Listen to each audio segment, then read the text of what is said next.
everyone. Welcome to a bootleg edition of ARG Presents. I'm your good pal, your good buddy, a fairly accurate copy of Amigo Aaron, joined by a man that, looks like they got the Brent down perfectly. I give you the bootleg Brent. Bootleg. Yeah. Listen, stick with that guy. He's a lot more agreeable than you are. So, last week, the Brent, if you joined us, we spun the wheel, we made the deal, and this week, we'll be playing BAM! It's Nintendo NES Bootlegs. NES Bootlegs, Brent. Now listen, I'm not the biggest NES fan. I don't hate it or anything. I'm not ragging on it, but I didn't know about this crazy realm, this bootleg area of the NES. I mean, listen, I know there's always bootlegs on machines. Oh, yeah. But what is up with this? There's a ton of these things, ain't there? Well, I mean, if you want to get into it, we can get into it. Get into it, brother. The Asian market, really China and Russia, India too, but not so bad. Yeah. They have major restrictions and financial difficulties when it comes to games and stuff. China specifically, they banned everything. Yeah. Like, especially from like 2001, they banned everything game-wise. They've got crazy restrictions over there too, but that's not here nor there. Don't make it the Chinese mad at you. Oh no, it's, they can do whatever they want with their country. I'm just saying that they have crazy restrictions when compared to what we have.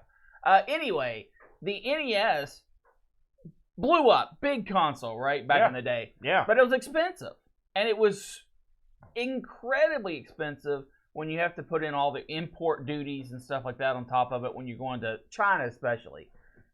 So what these people did was like, well, screw this. We're just going to make our own NES with hookers and blackjack. Yeah. And then they got rid of the hookers and blackjack and went with straight bootleg NESs. There are not like one or two of these. There's dozens of NES. So you're talking about bootleg hardware. Hardware, like the actual console is bootleg. That's correct. And but now, would the bootleg versions play a legitimate legal cartridge? Irrelevant for their needs, but I'm not sure. I would assume no. There's probably a million different. There's probably a million versions of these bootleg consoles. There are. There's tons. There's tons. But they became incredibly popular. Like the NES, not so much nowadays. I mean, it's been like 35 years or something. But up until like the 2000s, and even a little past the 2000s, the NES clones, the bootlegs, were still being sold in shops. Yeah, and it was a common item. Because people didn't have money or access to upgrade to the next generation of consoles. Yeah. So when you have something that runs that long and has that much of a base, a customer base, you start getting a lot of these bootleg games. Now, a lot of times, they'll just take a bunch of games, 14 in one, 20 in one, stick them all in a bunch of I got some of those, yeah. Yeah, and throw it out there. But some of these companies were like, listen, there is a demand for these games that we don't have access to. Things that were made on the 16-bit systems, but not on the 8-bit systems. And they tried to take advantage of that and take that market. Because you can't stop all information. People knew that these 16-bit games were out there. They wanted to play them, but all they had was an 8-bit bootleg system. So companies started making demakes, which is something when you go down a generation and make it for a lower powered system. And some of them are good. Most of them are not good. But that's true. But the market was there. And because of that, we have categories like NES Bootleg. Yeah. If you're watching the video of this, the streaming of the radio, I downloaded a big list of bootlegs. It goes on for days. Yeah. I mean, there were 8 million, and there would be bootlegs of the bootlegs coming out the union. Now, we'll talk about bootlegs that weren't necessarily rip-offs, that we were also put in the category games that were made that just didn't have the the Nintendo license on them, that were original games. And there are some of these as well where they made a game, they didn't get Nintendo's permission or approval, and then they just released it anyway. Well, and those we even had some of those over here in the U.S. Your Potato Tetris is probably the most famous, or Tangent. Tangent Tetris, sorry, probably the most famous, where they had a big court legal battle. Nintendo's not taking any of these games we're going to talk about today to court because you can't win. The copyright laws in these countries are virtually non-existent. And why are they going to bow to an outside power for what they can and cannot sell? It's hard to sue Hidden Pirate Island. Well, no, I mean, a lot of these... See, when you say that, and I know you're making a kind of a jest, but something you have to understand, these were legitimate companies. These were big companies who said, you know what? We're going to do this. Come get us if you want to. It's not like they were hiding in their little caves. This is stuff that you would find on store shelves. Yeah. These weren't your back deal trench coat guy, saying, "Hey, you want to buy a Nintendo game?" That's the most remarkable thing about this to me. Like when I think bootlegs, I just think like in my mind, it's like there's a guy and he's in an office somewhere and they're like, "Yeah, you make bootleg Tetris or whatever." He makes something up. Yeah. But these were often teams of people Absolutely working for a company that it was like a big deal. Yeah. And that's the hardest thing to come to grips with. That there are these companies going around that do this stuff now, and these things sell heavily in Asia and in some European countries. It's odd to us because it's so locked down over here that happens, but it's quite remarkable. They made good money too, apparently. And when you have developers, you also have publishers, and there were publishers for this stuff. Yeah, that's something else I can't believe. So just think of the game structure that we have in the West and in Japan, where you have a publisher that says, "I want this type of game." They find a developer. The developer builds it, gives it to the publisher. The publisher works on the marketing and the distribution. All of that happens just with copyrighted material. Now we'll say this: the publishers for and this sort of reminds me of like your low end publishers in like the UK or something. There are different publishers that have different standards that they have you adhere to. Oh, sure. And I'd say for the most part, I've been looking through a bunch of these games. They had no standards. They came up. They were like, anything you want, okay, that sounds good, and that's what they would do. And so it was any sort of crap you want, they would let you. They didn't care if it was functional, if it worked, what it looked like or sounded like. Was it something that would crash? I don't think the standards were very high for probably 99% of these games. Well, and I don't think that's completely true. I think Did you play these? Yeah, I played quite a few. I think the issue here is the quality expectation is different between the West and the people who are publishing these bootlegs. They are not expecting a Super Mario Brothers 3. They're expecting, a generic Street Fighter quality. Yeah. Because that's what they've grown up with. Then that's something else to think of, Aaron. They've never had access to some of this first-party software. They had no way to play it. I mean, they might have seen it. I'm sure they know it exists, but they never played that quality of game, so they don't expect that quality game. The funny thing about these bootlegs, and I a few years ago for Christmas, I bought 10 knockoff handheld consoles, and what did it play? It played like 1,000 zillion NES games, right? And of course, they're all misnamed because sometimes they just basically take the original existing game and fiddle with it a little bit and release Sprite swaps, that kind of thing. No, I mean they actually take the whole game, rename, put a different title screen on it or whatever, and release it. But anyway, this thing was chock full of crazy, wacky games. Yeah, that came out. I remember it. Even the little console itself was a bootleg. And then I've also got a cartridge for the NES that it's like 192 in one. Yeah. Listen, I knew what I was getting. Bootleg, brother. It's got some real games and a bunch of garbage games on it. And these guys, even the bootleggers, we were making mini consoles and plug-and-play games that would go into your TV well into the 2000s. And it's funny because when the NES Mini came out, how many of those bootleg those have you seen that are just, except they have a zillion games on them instead of the ones in NES, they're fake. So it's good to know, I guess it's good to know, that the bootleg the bootleg industry is still hot and heavy and cranking out product. You can't go to a flea market without seeing those NES fake minis sitting around and with all the games on it. It's amazing to me, but I mean, it's funny that the bootleg games that they couldn't get in Asia, not only have they gotten them, but they've also started sending them back to us. Yeah. We're getting them now. So, and one more thing to note before we move on.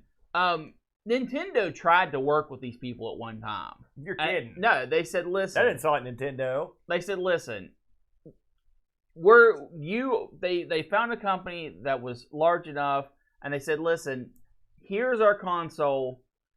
We're going to have you distribute this, right? It's going to be a legit thing. And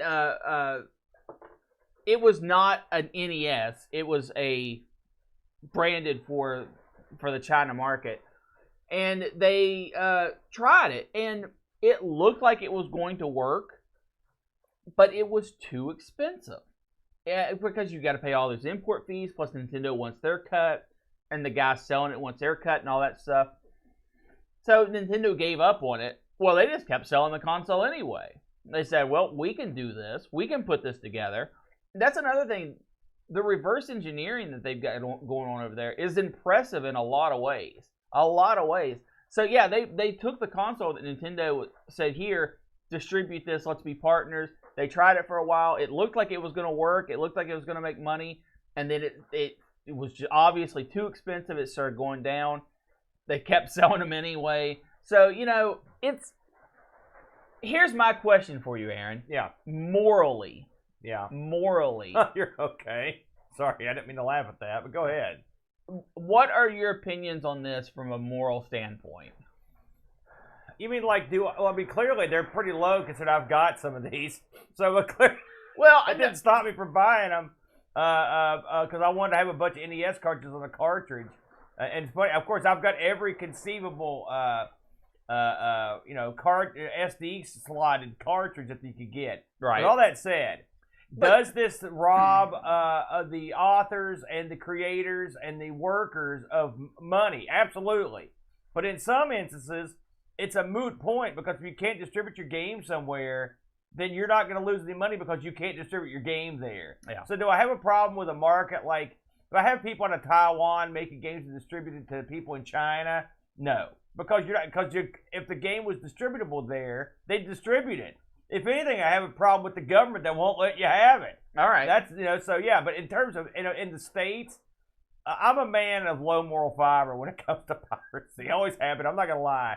And so yes, it's not savory. I can hear Laurent Giroux somewhere like gnashing his teeth and punching a wall because he's an honest man.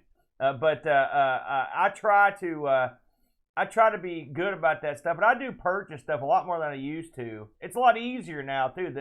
But I mean, in terms of was this a good practice? No, it was not. Okay. It's an amusing practice. Don't get me wrong, but it's not necessarily good. Now, my opinion on this, just because I want to throw my 2 cents in here, when I was in high school and my early college days, I downloaded stuff all the time. And for me, it wasn't even about playing the games. It was how large of a collection can I achieve. And people do this with music all the time. I just did it with video games because I wouldn't play 99% of the stuff I downloaded, but I did it because I was poor. Yeah. And I had literally no ability to go out and do it. I was working. I was in school. I used the money, to pay. So I didn't have an entertainment budget. Now that I'm an adult, yeah, debatable. I have not downloaded or used any bootlegs of video games for a considerable amount of time. Aside from this show. No. I mean, new releases. Okay. New releases. Because back in the day, something hit the shelf, I'd have it downloaded. Yeah. I just don't do that anymore. And a lot of it is, first of all, I have the means of which to purchase these things now.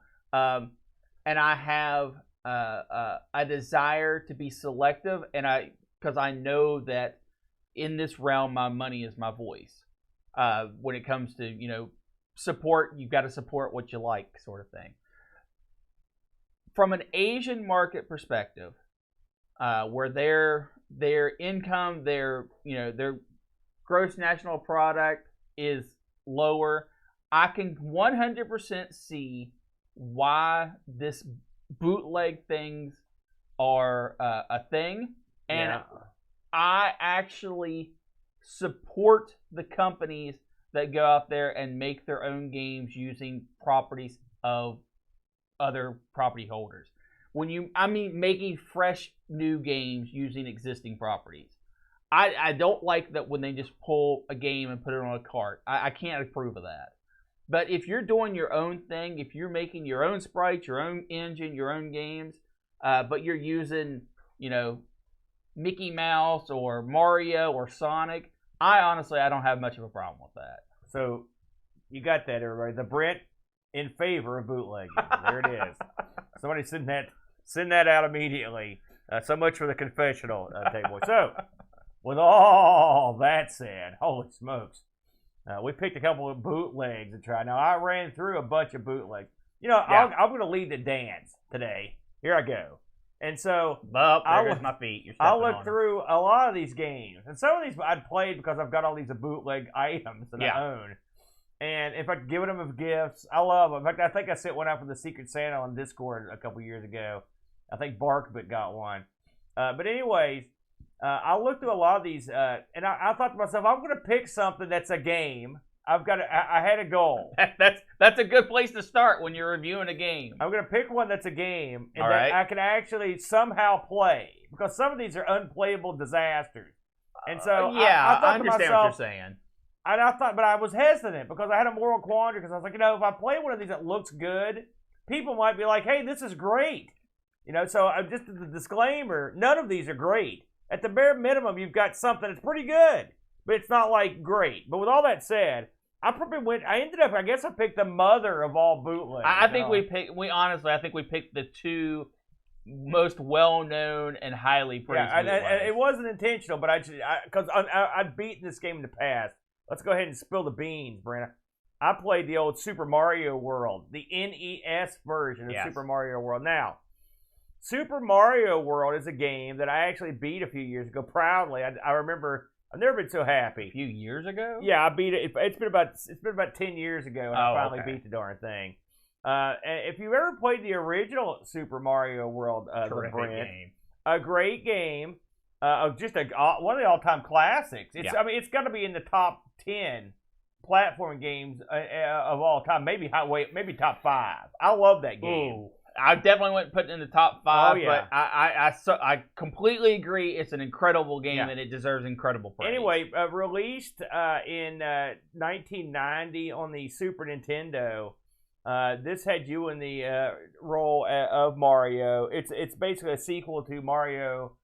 Super Mario and the Mario series. This is like this was its debut on the Super Nintendo. Correct, launch game. Yeah. And so this was highly anticipated when it came out, as you can imagine, and it did not disappoint. They took a lot of the stuff that was great from the other Super Mario games and just cranked up the levels. They cranked up the creativity of the levels. They cranked up the sheer vast scope of the game. It was huge. It had an overworld map. Well, they had the ability to do that with the more powerful hardware. It had great music. It had all the music. It had all the beautiful effects that a game like this, and it maintained what Mario was. It was just, one of the all-time great games. Was well received everywhere. It got glowing reviews. Of course. Now, this is the Super Nintendo version of this game. And so you're probably thinking to yourself, well, sure, everyone loved it. How in God's name did they put this thing on the NES? Well, they did. And believe it or not, this is not, in fact, I'm going to say it. This is impressive. Okay, I'm just going to come out and say it. I was impressed by this game. I had not played this. So this game was released on the Famicom, which is the Japanese version of the NES. Yeah. And it was released in 1995. So this came out 5 years after this came out on the Super Nintendo. Now, what this tells us two things. One, that this game was so popular that they thought it was valuable to port backwards to the NES. To demake. And two, that the NES was still cooking so well in these markets that they thought there was money to be made by porting a popular game to it. And they were right. And I guess they were. I don't have much sales figures on it, but I'm wagering it did pretty good. So this was, but like Brent said, this was published, and it was published by a company called JY Company. Put a lot of thought into that. And it was developed by an outfit called the Hummer Team. Now these guys, I looked into the Hummer Team. These guys are out of Taiwan, Taipei to be exact.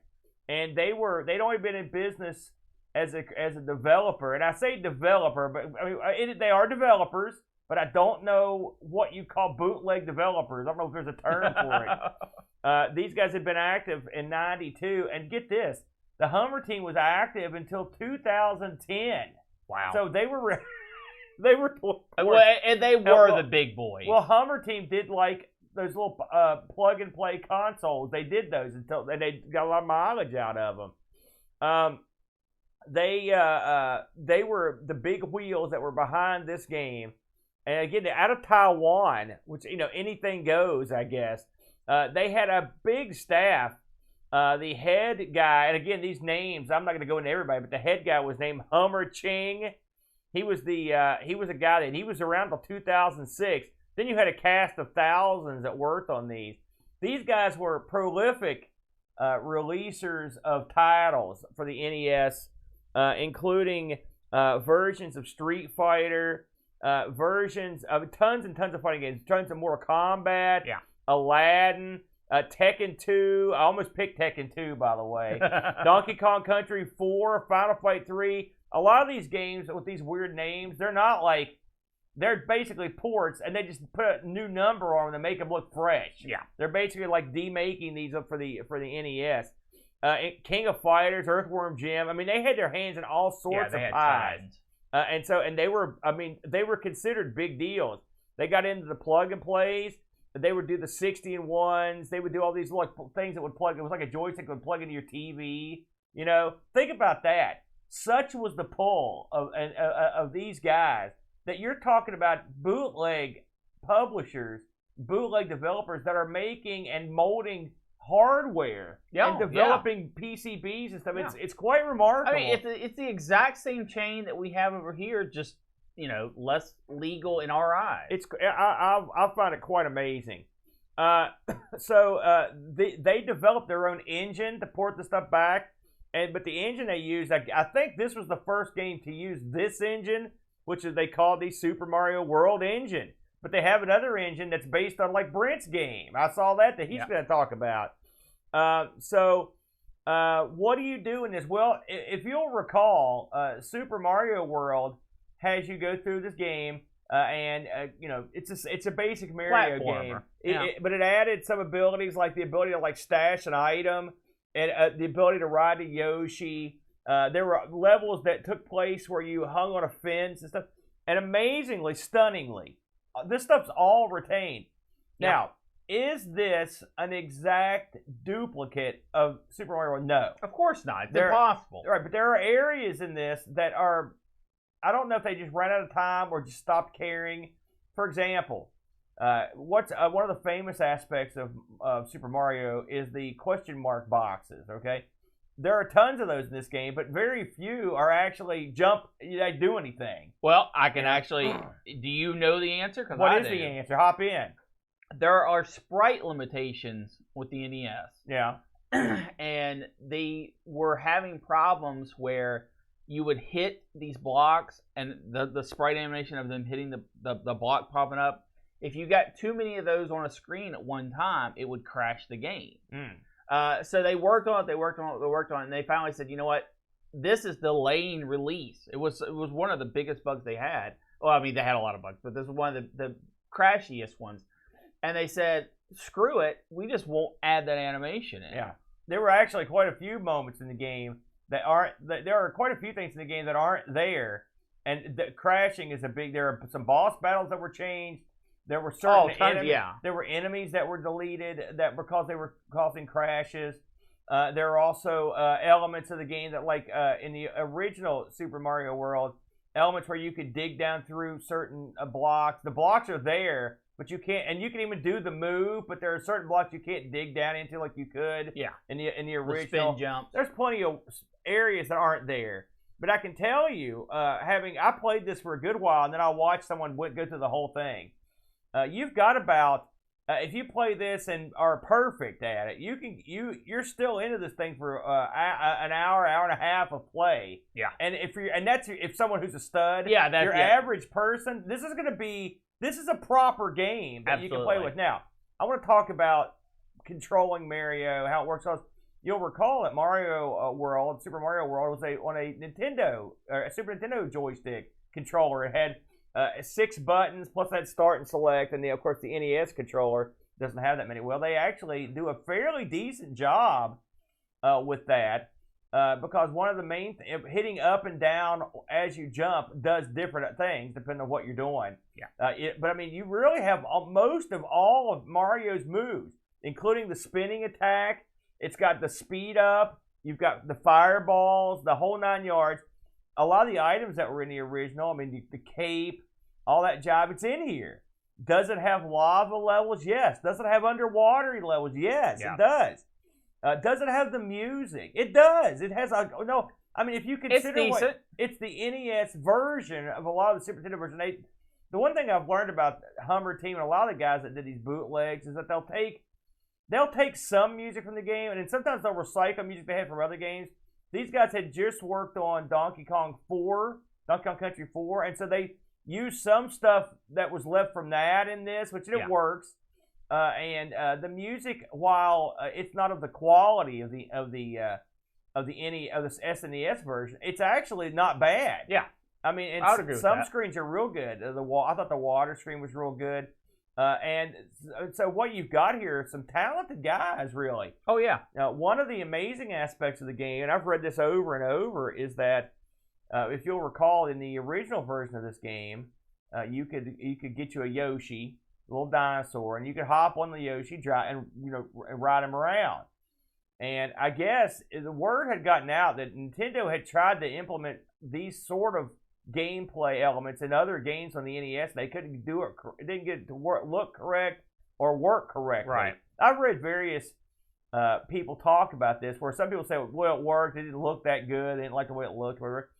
But the guys at Hummer Team managed to pull this off quite nicely. Oh, yeah. And the Yoshi, not only does the Yoshi feel like he should, he also does the shtick where he eats stuff. He can shoot the fireballs out if he eats the right thing. Yeah. You can jump off the Yoshi in midair. You can do all the stuff with the Yoshi that you could do previously. I was surprised by that, too. Of course, I played the game before I read all these facts. So, I mean, I thought, man, this is real smooth. Now, let's talk about the actual, the way that Mario controls in this. I mean, obviously, the controls are with the stick, but I'm talking about the gravity of the situation, the jumping. This is where the game doesn't get it 100% correct. The momentum in this game is sort of backwards. You actually gain speed going uphill, and you don't gain it going downhill. Well, you stumble, you know. Now, I read that there's a Game Genie code you can put in that actually fixes this, which I did not try. I read this after the fact. But so that's kind of a weird thing. Plus, when you jump, one thing that the original Super Mario World had was pinpoint accuracy when it comes to jumping and leaping. This does not have that. That much said, this game does have its own feel, right? And a feel which you can get used to after a while. Now, I found this game significantly harder than the Super Mario World on the Super Nintendo. And part of the reason, I'm talking about not everything's there that you expect to be there. The levels aren't 100% accurate, not even close. In fact, some levels are drastically changed. But they kind of get the theme of it for the most part. But not everything you're going to expect to be there is going to be there. And some levels are real close. But controlling Mario can be a chore, especially in some levels that require a lot of pinpoint accuracy on your jumps. I had trouble controlling him properly. I want to talk about some of the weird glitches I found in the game. I actually had the game crash on me one time. I also had several instances where I would get stuck in an area where you can't escape. This happened to me a lot. Where there was Really? Yeah, because like for example, there are levels. But this early on, there's a level where there are platforms that rotate, that go around in a circle. You jump on them. I would get to a point where I would fall off one or miss it, and it would just rotate up and stop, and it just wouldn't. It wouldn't actually continue rotating. Okay. You know, I don't know if you had that happen to you. This happened to me a bunch of times. Now, sometimes I assume they knew about this because what they did. There are some areas that would have a way to get back after you'd fallen, to get back to where you could go and try again. You know, but a lot of areas you were stuck. And so that happened to me 4 or 5 times as I'm going through the game. And I'll admit, I only played about, I don't know, a third of the way through the game, you know. But, I mean, I played enough to know what was going on. Still, though, with all that said, the game plays surprisingly well. And if you look at it, held up against its Super Nintendo counterpart, the stuff that they could not render on the NES, they often would put in as surrogates. For example, and I'll use the first level as an example. We're looking at it now in the video if you're watching at home. On the first level of the Super Nintendo version, there's a large Bullet Bob that flies across the screen. Bullet Bill. On the NES version, they obviously couldn't do that. So what they ended up doing was having fireballs fly across the screen in mass. By the way, these things suck, and they occasionally pop up. And so that basically is a fill-in for that, which is fine. I mean, because there are limitations that they just couldn't get around. The overworld map is there. A lot of the secret areas are there. Some of the houses, I was very impressed that the ghost houses were represented. Now the ghost houses are changed to a certain degree. Some of the changes they made, I'm not gonna say they're better, but they're certainly not bad. I mean, and their gameplay changes. They changed the way a level works because certain things wouldn't work there. They've condensed things into a small tunnel instead of being a large area. The castles and the end bosses are often changed to a certain degree to accommodate what they had at their, available to them hardware-wise, and it worked. So I was pretty surprised by this one, the Brent. I having not ever played it before. I have to say, with a few exceptions, like I said, the controls aren't perfect. Clearly the game wasn't finished. I think if it was as finished as it was going to be. Yeah. I think if this is a game that if the guys, if Hummer Team sat down with an unlimited time schedule and finished up this game, this could be easily releasable on an NES. I mean, if you bought this for your Nintendo or Famicom and you wanted to play Super Mario World, with the exception of some of the glitches, I mean, I don't think this would be too disappointing. No, I mean, this reminds me in some ways of if you ever played the Sonic for the Master System, where they took a game that couldn't run the same as it did on the Genesis, and they changed it enough to where it ran quite nicely. And some people prefer that version. I think it's in that same ballpark. What did you think of it? The technological feat of this is impressive. It is, yeah. Some other things that they removed that you didn't mention is there are no branching paths, there are no hidden areas. Right. Actually, that's not true. There are some hidden areas. Well, I mean, alternate exits. There are no exclamation points where you hit them and it makes blocks appear in some levels. Yeah. Those have been removed. That got moved, yeah.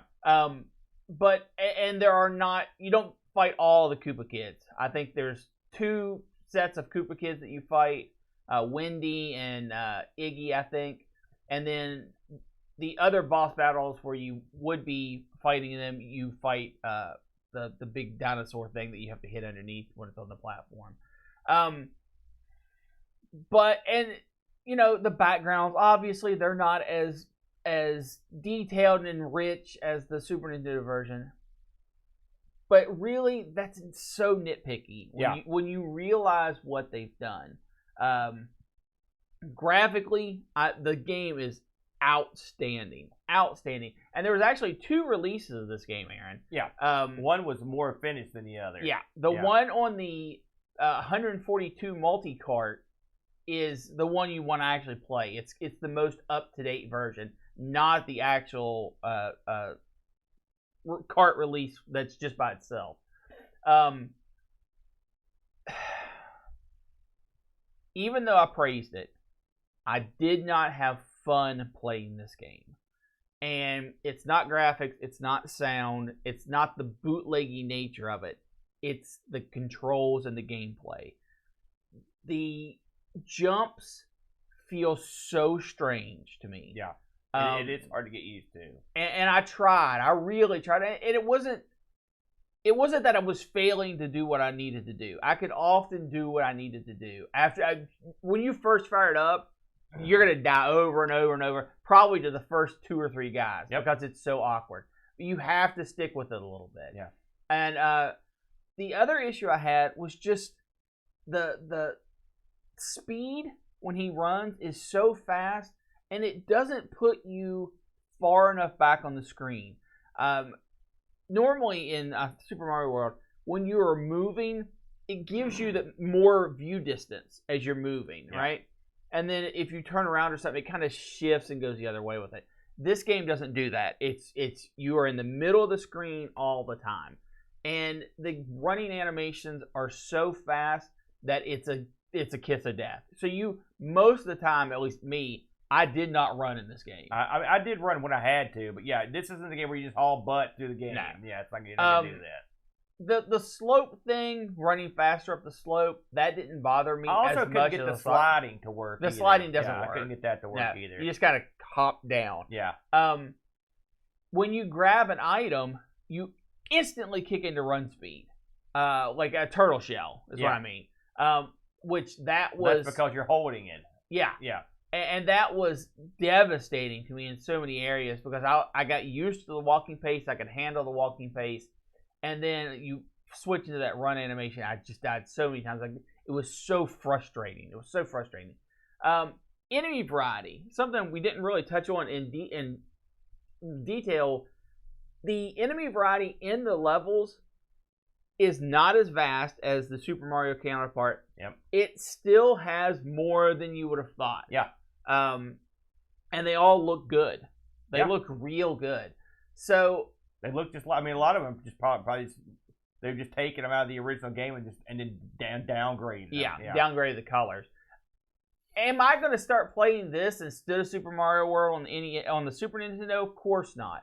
But this is a novelty worth checking out. I don't think this is going to... The problem with these type of games is and it's the same thing with inferior remakes. I've got this experience better somewhere else. Why would I play this? Well, you play it for the novelty. Yeah. To see what the NES could have done. And this could all run on an NES. So I'm impressed. I'm glad that I got a chance to play it. I'm not going to go back to it. There's nothing new that it brought to the table that made me want to play it more and more and more. I did not beat it. I got a decent way through it, but I did not beat it. And I didn't necessarily get stuck. I just got frustrated to the point where I didn't want to play anymore. I think if you're someone that has really cranked through a lot of Marios, this might be an interesting challenge just because of the control. And I mean, like Brent said, the controls aren't horrible. They're just way different, and they require. I mean, you're right. That first level, I was like, holy smokes! And they're not even way different. It doesn't take that much of a difference to make them different. A little bit goes a long way. Just a little tidying up. I looked and I read a little bit about the guys that made this. The head guy of Team Hummer said this was the hardest game the Hummer team ever worked on, and it took over almost a year to make. Which that right there. Yeah, that's super impressive. Yeah, that right there tells you something. There's a lot of evidence that the JY company, the publishers, rushed this out the door, especially since there's that first real shaky version before so there definitely were under. I mean, think about it. These guys are bootleggers, and this game's been out for 5 years, and they're still not done with the bootleg. They're like, listen, it's too late. You got to go. Yeah. So I suspect the guys that work for Humber probably could have really cleaned up a lot of stuff we don't like. if they get it had them more time. I think they had to get it out the door. And so I think that's kind of neat. And there also were a ton of unused tiles in it for guys that never appeared in the game. So they were either people that were going to appear or they had appeared and were glitching the game up. And they couldn't use them. So it's kind of neat to ponder that. And there's also even at least one level that got axed apparently. So Lord knows what else is in there.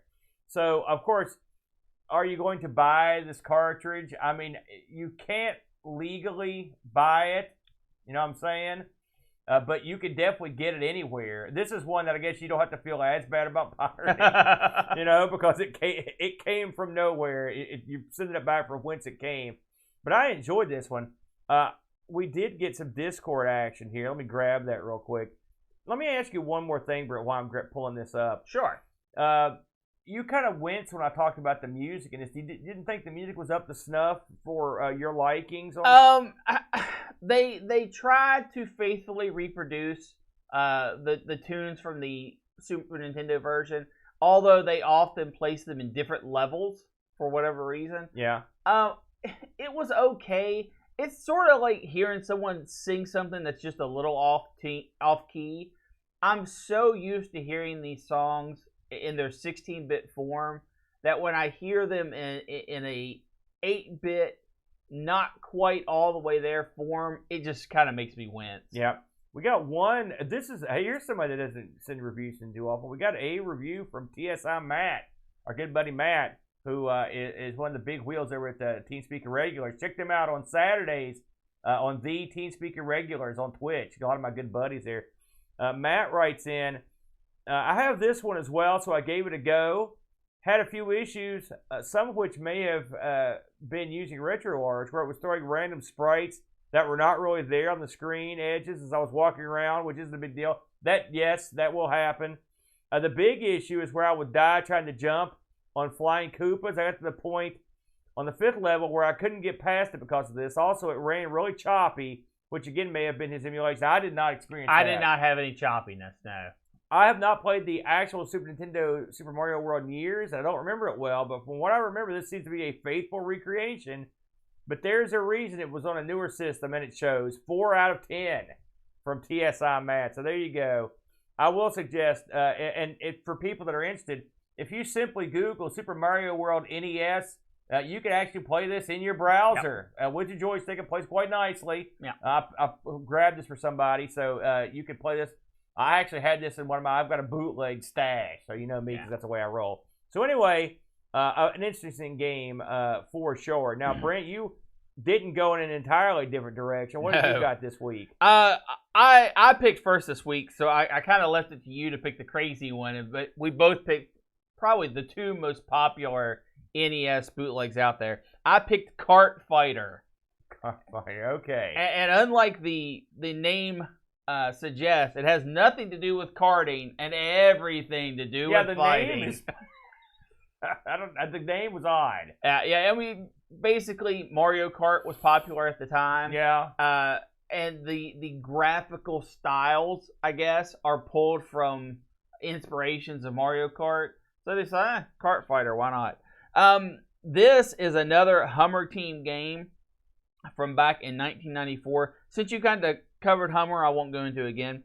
This was published by GD Industry Corporation or Company, CO. Yes. And what a game. This is a fighting game that features 8 playable characters. You've got all from the Mario Kart universe, if you will. You've got Mario for that now. Sure, why not? Everything else is getting one. You've got Mario, Luigi, Princess Peach, Yoshi, Toad, Donkey Kong Jr., Koopa Trooper, and Bowser. What a game. Let's go over the graphics first. The graphics for this game are tremendous. It's tremendous. They had to do it. Something about the NES, it has a limitation on how many colors a sprite can have. Okay? So what they did was, instead of just having one sprite make up a fighter, they would have two sprites, so you could have more color variety and larger sprites as fighters. That's why the fighters are so big. That's why they're decently colored. The graphics on this, I think, they blow me away. Each fighter has a background sort of associated with them, that when you fight them, that's where you go. The backgrounds all have animated something in the background. I think they all have. Maybe Peaches doesn't. Usually it's either like a spectator kind of wiggling around from one of the cactus plants, or a lava flow underneath. It goes the extra mile to have that kind of detail in its graphics. The animations, while not full of frames, the animations are really well done. When you kick, it's not just you throwing your foot out there. The facial animations for the characters change. When you block, it changes their facial animations. Some characters, when you hold back, you don't just shuffle backwards. Your character actually turns and walks away. It actually turns around and goes backwards. The game also features crouching animations, both air punches and kicks, because the buttons are punch and kick, of course. There even are timeout animations, where if you run out of time and the game goes to whoever has the most life left, whoever loses has a little sad animation. All of the characters have winning poses. Why is this important? This is the kind of detail you see from a legitimate fighting game.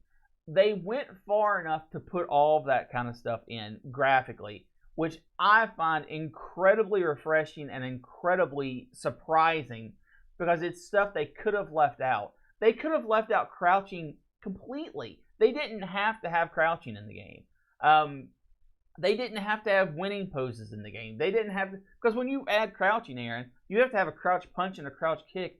Everyone has it. They could have very easily said when you're crouching, you get one attack, both buttons are the same thing. They didn't do that. One note on the graphical animation part of it: every character has an unused ducking hit sprite. This is where if you were ducking and you got punched, it would have a different animation than if you were standing up. The game actually dropped those. The sprites are still in the code, but the game actually dropped those, and now if you're ducking and you get hit, your character stands up. I don't know why they took those out, but there you go. I'd say you got a pretty good reason as to why. Why? Either they ran out of time fooling with them. No, they were in the game. Yeah, but there were tons of assets in my game that weren't used. So they either didn't get to implement them, or whatever they were doing was causing a problem. Possibly. Next, I want to talk about the sound real quick. We're going to go back to gameplay. I want to get the minor things out of the way. Sound, kind of crappy. Would you agree with that? Yes. Yeah, I would agree with that. The sound, I mean, it sounds not that. It's not like it's important as it is in my game. Correct. You're actually, this is an original concept, so you can get away with it. Yes. Yeah. Plus, they've got a lot of big beefy things going on, and maybe that was a bridge too far. Yeah. The sound, like the sound effects and the music and whatnot, crappy, or not good. Not as good as the rest of the total package. So let's talk about gameplay. Yeah. I really like this. The punches and the kicks and the impacts felt significant. When a character gets hit, they grimace and they slide back a little bit. So all the shots felt powerful. All the characters have at least one special move. Some characters have as much as 3. Usually those are fireballs, or some kind of dashing attack. Mario probably has the most complete move set. He has a dragon punch, a fireball, and like a charge kick.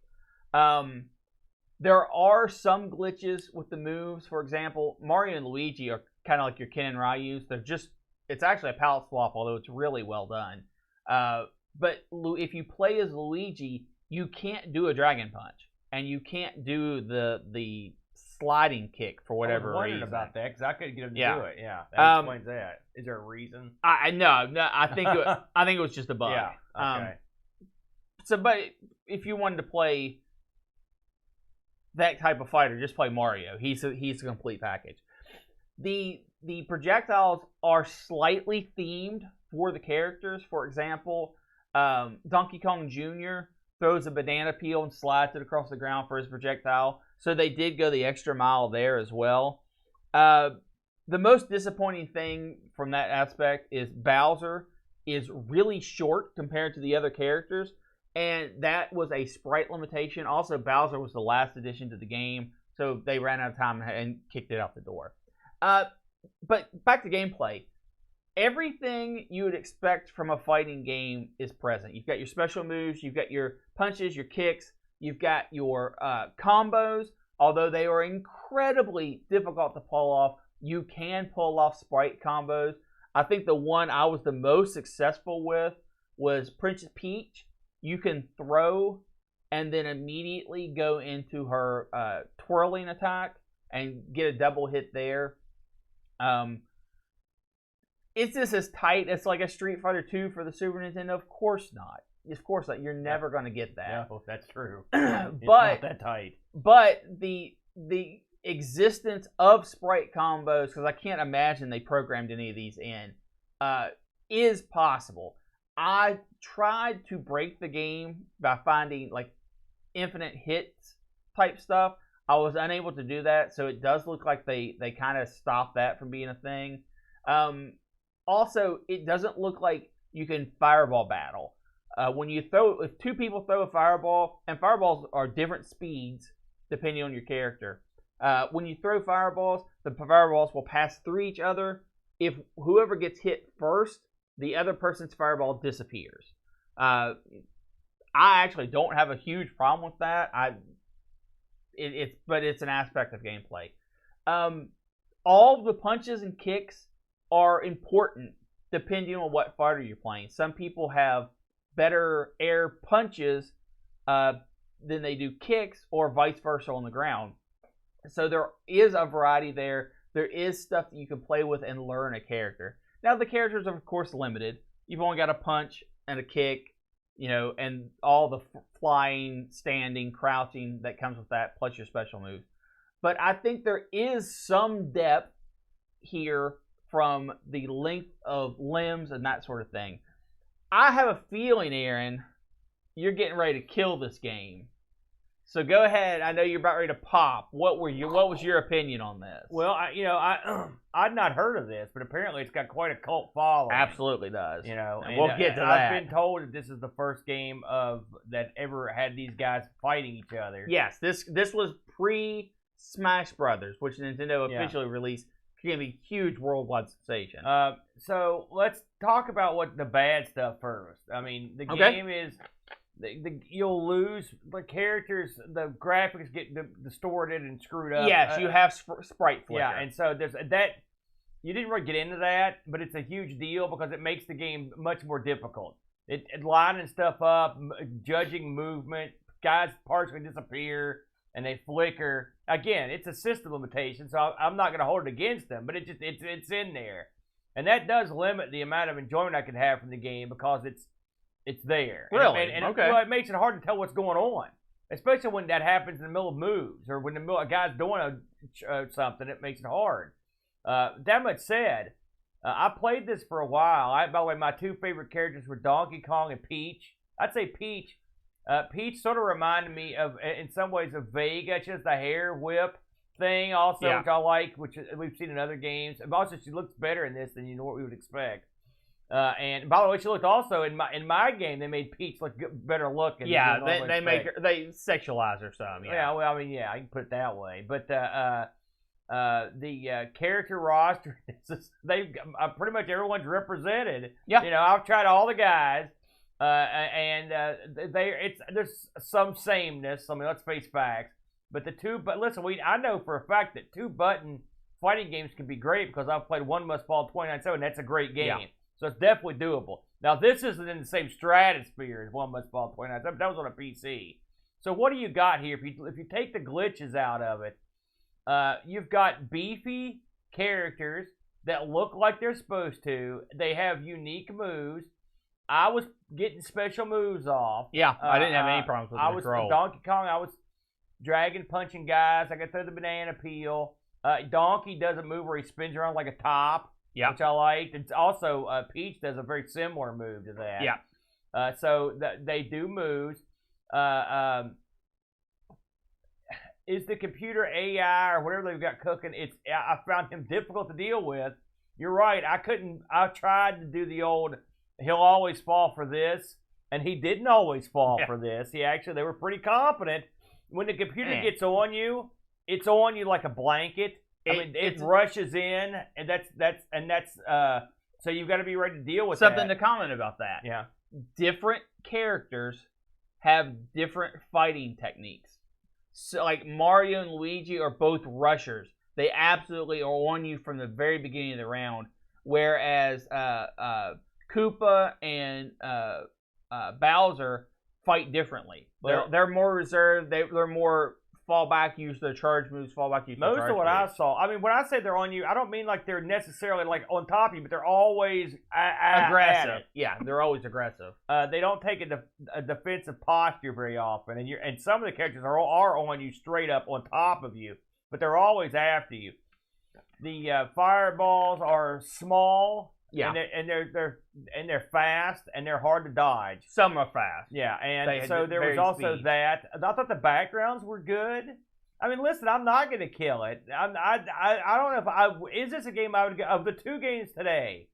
I think that Super Mario World's got a bigger upside because it's a more advanced title. But that much said, I looked at a lot of bootleg games on the NES, and a lot of them are fighting games. In fact, a lot of them are from the Humber team. I might add as well. And there aren't that many that are good. In fact, some of them are horrible. Yeah.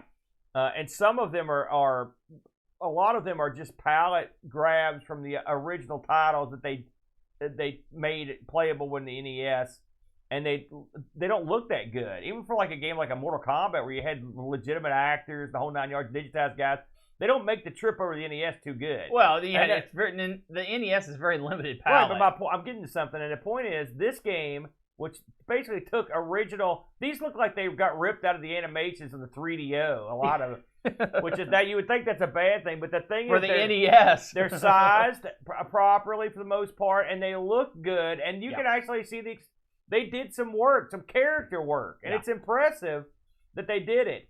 I mean, is this something you could pull out as a novelty and play at your next party with your buddies? Yes. Is this one if you're sitting around the house and you're like, man, I want to play a fighting game? This is not the one you're going to want to play. No. But I mean, they gave it a good shot. And this is another one. If I had an NES in 1994, and I was like, I need a game for the NES in '94. I'm going to play this. I would not be that disappointed because I've played attempts at fighting games that were actual releases that weren't this good. Yeah. So, it's not that bad. I will say, I think we're jading people. We're making it difficult to believe that these bootlegs are bad. We picked, like you said, these are probably the two of the best ones. Yeah. The majority of these things are no good. Yeah. So we don't want to tell you, we don't want to put across that like we're giving you, this is what they are like, because they're not. And this is one of the better fighting ones, I would say. Yeah, and something... just a little bit more into this because I think this is vitally important. This was the crew. Yes, they took the concept and the characters from Nintendo, but they did all this animation. They did all the sprite work. They did all the back coding. This Kart Fighter is actually built off of their Street Fighter engine. Right. And if you look and you start really comparing them, you kind of see that, like, Peach is kind of like a Dhalsim or a Chun-Li, and even some of the leftover sprites, just little corners and stuff, are in the code. Did you actually play the Street Fighter they did? They did so many of them. I've played them, and I think this, in a lot of ways, I mean, it's because it looks, when you're trying to recreate characters everybody's used to, it's hard. And Yeah. when they took these cartoony guys, this actually was a good way to go. Yeah. You know, for a fighting game, because you don't have any expectations of quality. It's like when the people can't. If a hardware is not powerful enough, they go to the chibi versions. Yeah. And these aren't chibi versions, but they are different. They're fun, their own unique spin. They're kind of dopey cartoon versions but you could get away with that with the Mario gang. Yeah. You know? I just think I wish that these people. I mean, they're defunct now. I wish the people at Hummer Team did more of this sort of thing, where they might have taken the character designs from somewhere else, but they did their own thing, and I think they did it really, really well. I enjoyed my time with Kart Fighter far more than I did Super Mario World. Because Super Mario World, I already had what the game should be in my mind. And when it wasn't that, even though I didn't, I knew it wasn't going to be an exact copy or anything, but just the feel of the game. This, I had no expectations going in. And when it was not garbage, I found it good. Yeah. We got some Discords on this, Brent, if you're interested in checking Absolutely. them out here. TSI Matt chimed back in. I never heard of this until today, and I found out that I actually have it, so I gave it a go. First, while I have no idea what I was expecting when I fired it up, this was certainly not it. Anyway, I generally suck at fighting games, and this one is no exception. I first played as Mario and got my rear handed to me by Koopa. Then I played one as Peach and fared a little better as the long legs helped out a bit. While this is no means a great game, it's not really that bad, given the hardware for which it was made. 5 out of 10. The Boat looked at this one. He said, really, the best thing about this game is the copy of the Mario Kart opening screen. As an 8-bit fighting game, though, it ain't bad. You've got a reasonable roster of fighters with special moves and different stages and different music. If this had come out as a non-Nintendo character game on an 8-bit Euro computer, it would have been hailed as an instant classic. As a hack, it's better than most. So there you go. Oh, we've got one more here. Pajako chimes in. Who knew that Mario Land characters were such bad A's? For a NES bootleg game, this actually isn't too bad. The character roster and moves list is pretty good, and the sprites are big, and overall it's quite responsive. My main complaint is that the AI always seems to come off better if you both go for it in an attack. It seems to be able to block most of your projectiles and have the shortest stun sequences, so you can never get them in time. I think this would have been a much better 2-player game than 1, but overall I found it more impressive than I thought it would be. 7 out of 10. And although not featured in the option screen, you can play this 2-player. Yeah. You start in 1-player game as normal. When you get to the character select screen, start hitting buttons on player 2 stick. It pops up. You fight each other. All good. I think one last bit on this one is that you've got a good this is going to sound stupid, but you do it too. They could have gotten away with 4 or 5 guys. It's a bootleg. Yeah. They gave you a big roster, and they tried to give you some variety. Yes. I'm guessing Hummer Team sort of kind of tried. Yeah. And if given the limitations, I think all things considered, they did a pretty decent job. And I'd wager there were probably some skilled coders and creative minds amongst those gentlemen. Absolutely. Ladies, and they probably went on to have good careers doing legitimate work. You never know. Or maybe they're doing really great illegitimate work. That's sort of what I'm famous for. So there you go. And this was so popular, right? Yeah. So you've got your bootleg comes out, Yeah. goes away because once it's released, it runs its course over there. Yeah. And then it got found by the West, and the West started bootlegging the game. They would take NES shells, make covers for it, because these were Famicom games. They looked more like Super Nintendo carts, where our Nintendo NES were flat gray, goes into the machine. So you couldn't, they were different. But enough bootleggers over in the West said, I want to play that you can buy this on eBay right now, new in box, the Western bootleg for $60. Yeah. Now you can get it about $20 cheaper if you just want a cart, and you can get it almost. I mean, this is one that I'm sure appears on some of the collections. Oh, absolutely. And so those you could get for practically nothing. There's just double cheap. That's why I didn't price them, because I knew you could get them double cheap. You know, it's before we leave the topic, Super Tech Boy in the chat asked if we knew what these games sold for. It's a good question. I actually looked into that, and I don't know what you found out, but you know, you're talking about games that were distributed all over Asia and in large chunks of Europe as well. And the prices, I could never pin down what these sold for. Like a new release, yeah. I mean, I don't think I would guess they were quite a fraction of what I mean, you got to think these are NES cartridges in 95 and 94 respectively. I can't imagine them selling for a whole lot of money, but I agree. I looked into that, and I couldn't find anyone discussing what they sold for. Yeah. Did you? I couldn't find that either, but I would imagine it was very, very affordable. It was very reasonable, let's just put it that way. You know what else is often reasonable, and sometimes it's not, Brent? Me. No, you're never reasonable. You proved that in the pre-show. I'm talking about the wheel, brother. Fire that sucker up. All right, Aaron. We have bit of dude. That was wheel action. What do we got this week? We have added to the wheel in the retro rewind spot. We have VCR games that are not the Action Mac. Oh, going back to the well in the VCR, are we? Well, that was your suggestion. That's the retro rewind. And then the new piece for this week is the Super Aiken from the On Collective suggestion. Right, I don't know what that is. I do not either. All right. But he assured us it was emulatable. Hey, listen, so far we're batting 1,000 on these. So let's see what we can do here. Fire it up. All right. Boat's so happy that the old logo's on the wheel. And the winner is, I think I know what this is. Engage! It's the Engage. It's the Engage. Oh, Rousey will have a happy little conniption fit. Now, Aaron, don't be all down on it. Just a week ago, we had fun with the JM2E stuff. The Engage, though, is notorious and nefarious for its brief run. But we'll give it a shot. I'm not sure I remember attempting to try to play the Engage one time on the emulation. Yeah. Running into trouble, so we'll see how we do.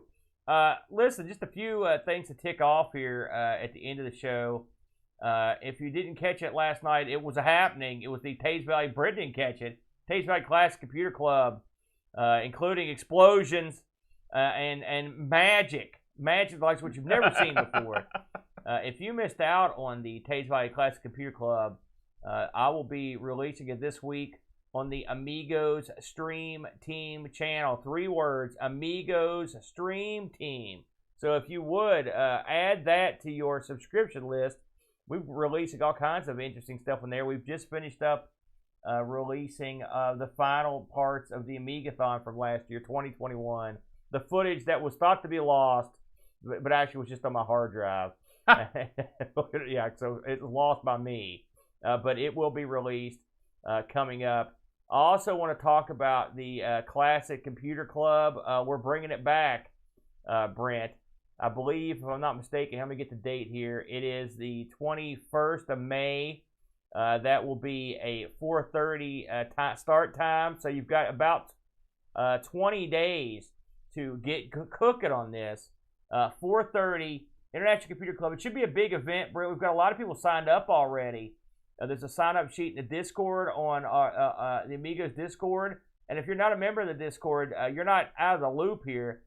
Drop me a note at argpresents@mail.com, and I'll get back to you if you want to sign up. Everyone's welcome to attend. We will stream it live on Twitch, Brent, as we always do at 4:30. It's going to be quite a diverse crew this time around.